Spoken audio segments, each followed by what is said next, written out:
Everyone, welcome to Fin Excel. Finance और Excel series का ही जो वीडियो है वो हम लोग कंटिन्यू करेंगे।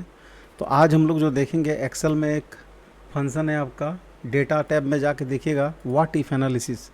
तो ये तीनों चीज़ देखेंगे हम लोग, सिनेरियो मैनेजर, गोल सीक और डेटा टेबल। ये होता क्या क्या है उसको मैं थोड़ा बता देता हूँ। गोल सीक में क्या होता है कि आपका एक आउटपुट फिक्स है और उसमें आप इनपुट निकालिएगा। मतलब एक आप अगर कुछ सेट करते हैं तो उसको चेंज करके फिर दूसरा आउटपुट वेरिएबल को कैसे आप देख सकते हैं, ये पता चलेगा आपको गोल सीक से। सिनेरियो मैनेजर में क्या है कि अलग अलग इनपुट सेट्स जो है, अलग अलग इनपुट आप सेट कर सकते हैं, सेव कर सकते हैं, उसके बाद फिर कंपेयर कर सकते हैं। तो इसका वीडियो भी मैंने पहले बनाया हुआ है, डेटा टेबल का, गोल सीक का, सिनेरियो मैनेजर का। बट यहाँ पे क्या है कि फाइनेंस से रिलेटेड मैं इस चीज़ को, क्योंकि आपने अभी तक जितना भी आप लोग वीडियो आप लोग देखे भी होंगे, तो ज़्यादातर वीडियो रहता है टेबल, कुर्सी, चेयर, ये सब का दाम उम निकालने का रहता है। वो सब नहीं करना, थोड़ा दिमाग लगाना इसमें कि ये होता कैसे है, ठीक है।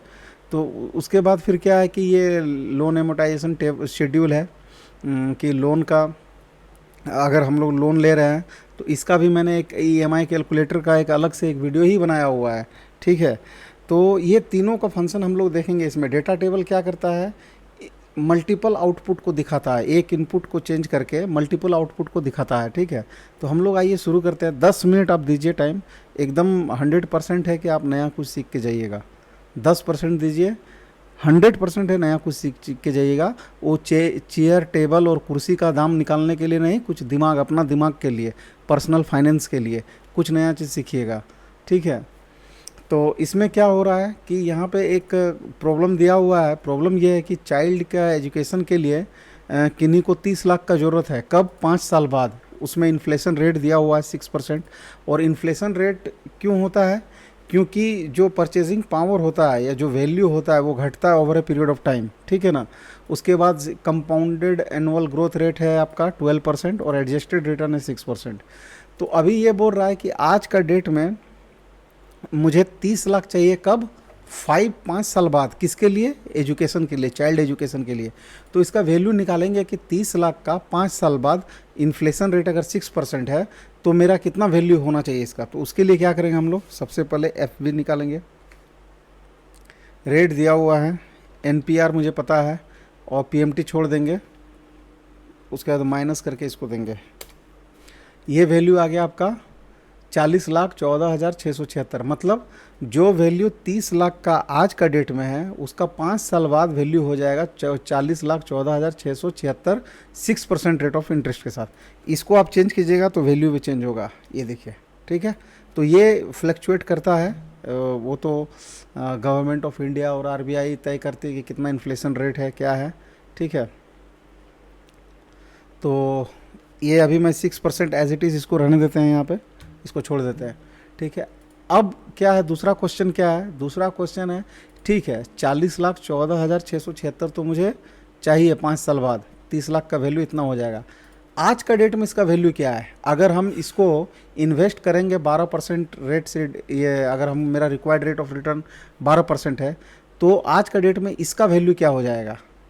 मतलब 40,14,676 रुपया जो है उसको अगर इन्वेस्ट किया हुआ है और वो 12% रिटर्न देता है, तो आज का डेट में उसका वैल्यू क्या हो जाता है? तो उसका वैल्यू कितना होता है वो देखिए। उसके लिए पीवी निकालते हैं।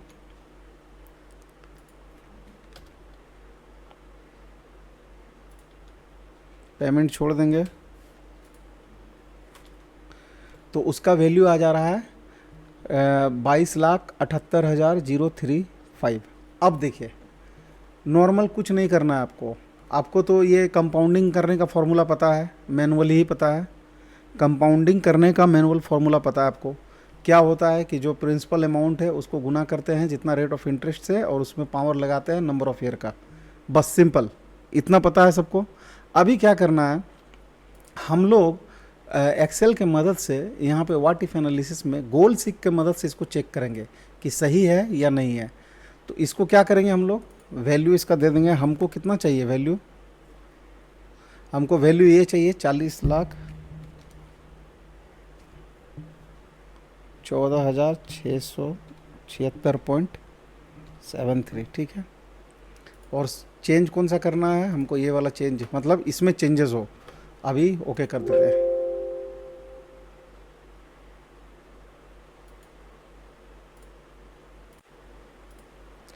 अभी देखिए ये सेट सेल वही रहेगा जहाँ पे हमको वैल्यू चाहिए, ठीक है, उसमें हमको इतना वैल्यू चाहिए। एक सेकेंड, इसको कर लिए, ठीक है। उसके बाद हमको, मुझे इतना वैल्यू चाहिए और कौन सा हमको चेंज करना है, इसको चेंज कराना है, ठीक है। अभी ओके, देखिए रिजल्ट आ गया आपका, एग्जैक्टली उतना ही आया, 22,78,003। तो इस तरह से गोल सीख का आप एक टारगेट को फिक्स कर लीजिए, किसको चेंज करना है, कितना करना है, उसके हिसाब से आप रिज़ल्ट निकाल सकते हैं, ठीक है। इसको कर देते हैं ओके। तो ये मेरा मैच कर गया।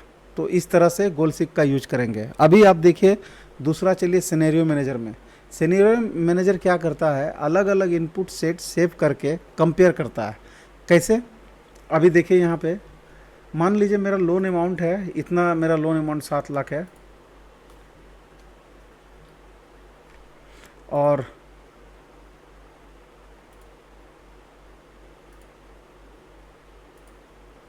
और रेट ऑफ इंटरेस्ट मेरा जो है वो 8% है, 5 साल के लिए है, ठीक है। तो ईएमआई का ये फार्मूला देखिए, ये ईएमआई का फार्मूला होता है पीएमटी, ठीक है। ये फार्मूला से हम लोग निकाल लिए हैं। टोटल पेमेंट मेरा है कितना, टोटल पेमेंट हमको कितना लगेगा 5 साल में, वो भी निकाल लिए हैं। इंटरेस्ट पेमेंट, उसके बाद एक फार्मूला होता है क्यूमुलेटिव इंटरेस्ट पेमेंट, मतलब आपको अगर कोई पीरियड से देखना है कि मुझे 3 साल बाद या 4 साल बाद कितना इंटरेस्ट पेमेंट कर चुके होंगे या प्रिंसिपल पेमेंट कर चुके होंगे, तो उसके लिए ये पीपीएमटी और ये सॉरी क्यूमुलेटिव इंटरेस्ट पेमेंट और क्यूमुलेटिव प्रिंसिपल, ये दोनों का फॉर्मूला आप लगा के चेक कर सकते हैं। बैलेंस कितना हो जाएगा 3 साल बाद, उसके बाद अभी बैलेंस कितना है वो देख सकते हैं आप।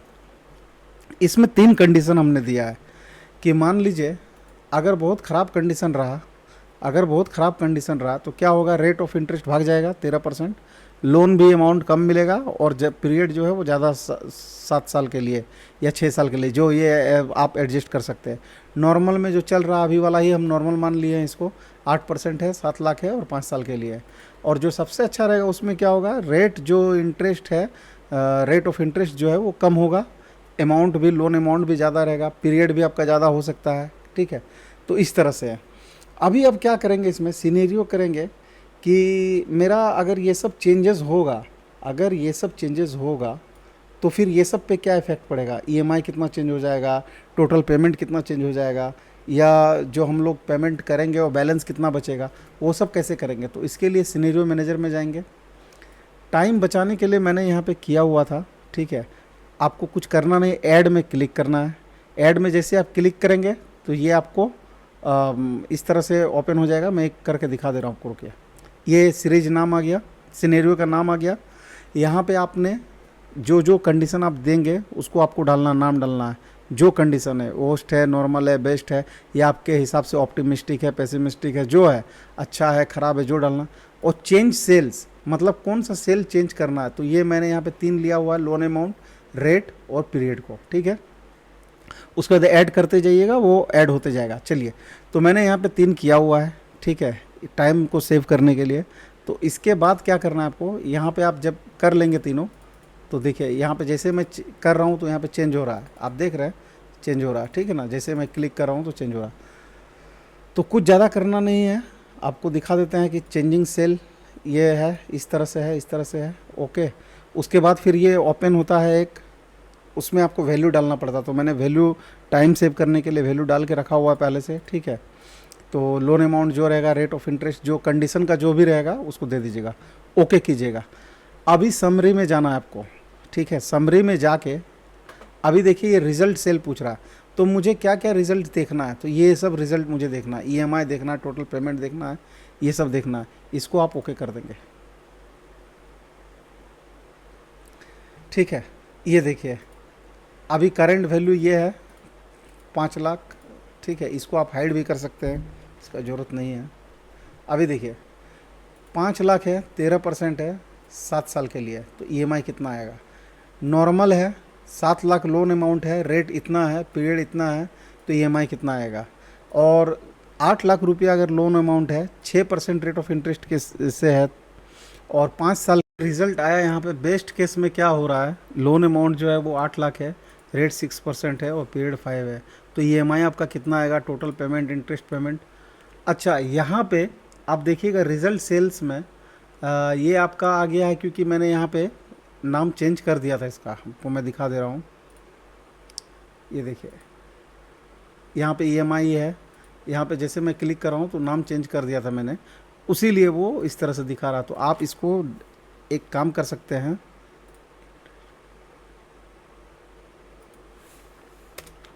इस तरह से आप ले सकते हैं इसको।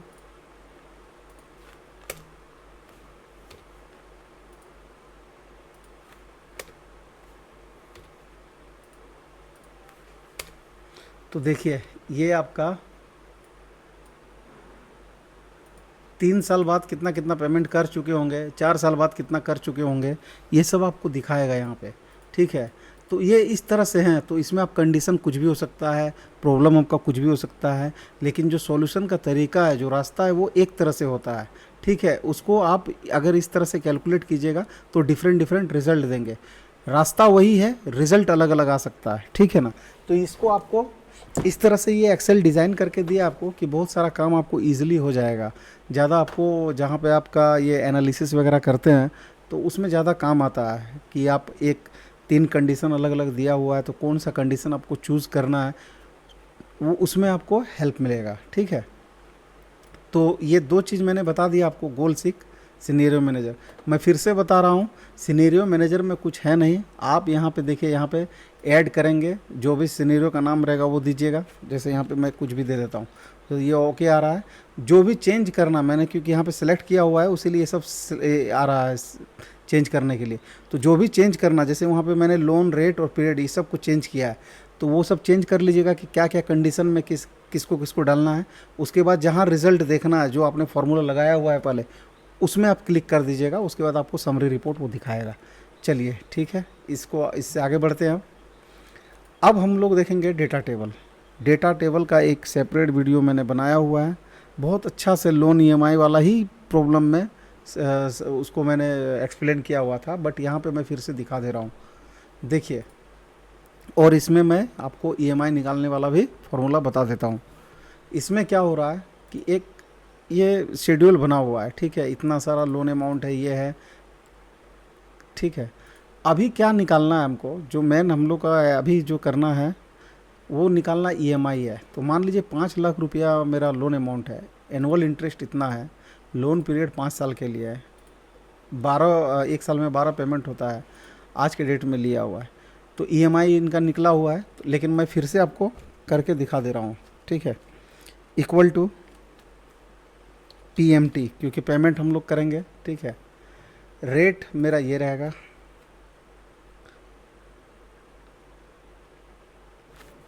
Divide by 12।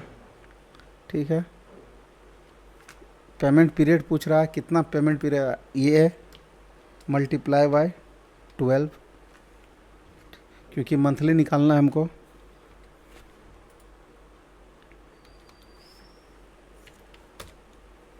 ये देखिए 10,018 रुपया 97 पैसा, ये मेरा EMI आ रहा है। ठीक है, 5 साल के लिए। अगर आप इसको चेंज करेंगे तो ये चेंज हो जाएगा। ठीक है ना, ये देखिए चेंज हो जा रहा है। रेट ऑफ इंटरेस्ट यहाँ पे अगर बढ़ा दीजिएगा तो चेंज हो जाएगा। ठीक है, इस तरह से। तो ये आपका आ गया। अभी अब इसी में एक शेड्यूल बनाना है हमको, टेबल बनाना है कि हम डिफरेंट डिफरेंट एक इनपुट को चेंज करके मल्टीपल आउटपुट देख सकें। ठीक है, एक इनपुट को चेंज करके मल्टीपल आउटपुट को देख सकें। 3 साल, 4 साल, 5 साल, 6 साल, 7 साल, 8 साल, 9 साल, 10 साल, और इधर रेट ऑफ इंटरेस्ट अगर बढ़ेगा या घटेगा, या ईयर, नंबर ऑफ ईयर बढ़ेगा, तो EMI में क्या मेरा अंतर होगा। तो कुछ करना नहीं आपको, ये टेबल आपने बना लेना पहले। उसके बाद इक्वल टू दीजिएगा, जहाँ पे फॉर्मूला लगाएं या डायरेक्ट फार्मूला को भी आप यहाँ पे ला सकते हैं। इसको इस तरह से कर दीजिएगा। ये हाइड हो गया है, ये हाइड कर दिए हैं, इसको इस तरह से हाइड कर दिए हैं। ठीक है, कस्टम में जाके। चलिए, अभी क्या करना है आपको, पूरा सेलेक्ट कर लेना है। पूरा मैंने सेलेक्ट कर लिया है। अब व्हाट इफ एनालिसिस में जाएंगे, डेटा टेबल में जाएंगे। रो इनपुट आपसे पूछ रहा है ये। ठीक है, रो इनपुट पूछ रहा है आपसे, तो रो इनपुट मेरा ये वाला है, कॉलम इनपुट पूछ रहा है आपसे, तो ये वाला है, ओके कर देंगे। ठीक है, अभी देखिए नंबर ऑफ ईयर मेरा 5 साल है। ठीक है, जो इसके अभी जो करंट केस में भी वही है। इसका ईएमआई देखिए 10,000, 10,000, 18 और 10,000, 18। ठीक है, ये जैसे जैसे रेट ऑफ इंटरेस्ट बढ़ेगा, ठीक है, रेट ऑफ इंटरेस्ट बढ़ेगा, ये देखिए ईएमआई भी बढ़ते जाएगा। ठीक है, नंबर ऑफ ईयर घटेगा, ये ईएमआई का अमाउंट जो है वो भी बढ़ते जाएगा। अब देखिए आपको लग रहा होगा ईएमआई तो घट रहा, लेकिन टोटल पेमेंट में क्या असर हो रहा है? टोटल पेमेंट जब ईएमआई घटता है, याद रखिएगा, जब भी ईएमआई घटेगा टोटल पेमेंट हमेशा बढ़ेगा। यहाँ पे देखिए आप 6,333 रुपया हो रहा है। ठीक है, लेकिन इसको कितना साल के लिए देना है? 120 बार पेमेंट करेगा, तो ऑटोमेटिक ही ज़्यादा होगा। ठीक है, लेकिन अगर हम इसको 3 साल में ही ख़त्म कर दे तो क्या होगा? मेरा इंटरेस्ट भी कम लगेगा और मेरा जो लोन भी है वो जल्दी ख़त्म हो जाएगा। ठीक है, और इंटरेस्ट भी मेरा कम लगेगा। तो जब जब ये नहीं देखना कि हम ज़्यादा साल के लिए रहे तो मुझे फ़ायदा नहीं, मोर और लेस आपका रेट ऑफ इंटरेस्ट भी भागता है। ठीक है ना। तो खैर यहाँ पे बताने का मकसद यही था कि आप एक्सेल में व्हाट इफ एनालिसिस में डेटा टेबल, गोल सीक, सिनेरियो मैनेजर कैसे कर सकते हैं, ये आप प्रैक्टिस करेंगे तो और ज़्यादा सीखेंगे। तो ये तीनों चीज़ का यही है, डेटा टेबल में एक इनपुट को चेंज करके मल्टीपल आउटपुट आप देख सकते हैं, सिनेरियो मैनेजर में अलग अलग इनपुट सेट सेव करके कंपेयर कर सकते हैं। ठीक है, और गोल सीक में क्या होता है, आउटपुट फिक्स है, हमको इनपुट चाहिए। मतलब यहाँ पे हमको आउटपुट पता था कि मुझे इतना अमाउंट चाहिए, ये वाला अमाउंट मुझे चाहिए। ठीक है, और उसके लिए इनपुट कितना होना चाहिए, तो ये इस तरह से है। तो उम्मीद है ये आपको अच्छा लगा होगा, और इसी तरह आप जुड़े रहिए। फाइनेंस और एक्सेल सीरीज का इस तरह कंटिन्यू करेंगे अभी हम लोग। ठीक है, तो ये अच्छा, मतलब कि इस तरह क्वेश्चन था। और एक क्वेश्चन है जो ये एक्चुअली बताना था ये, लेकिन ये थोड़ा लेंदी हो जाता है, उसीलिए इसको नेक्स्ट सीरीज के लिए हम लोग सेव करके रखे हैं। तो तब तक के लिए थैंक यू, और आप लोग सीखते रहिए और इसको पेज को लाइक सब्सक्राइब ज़रूर कीजिए। Thank you.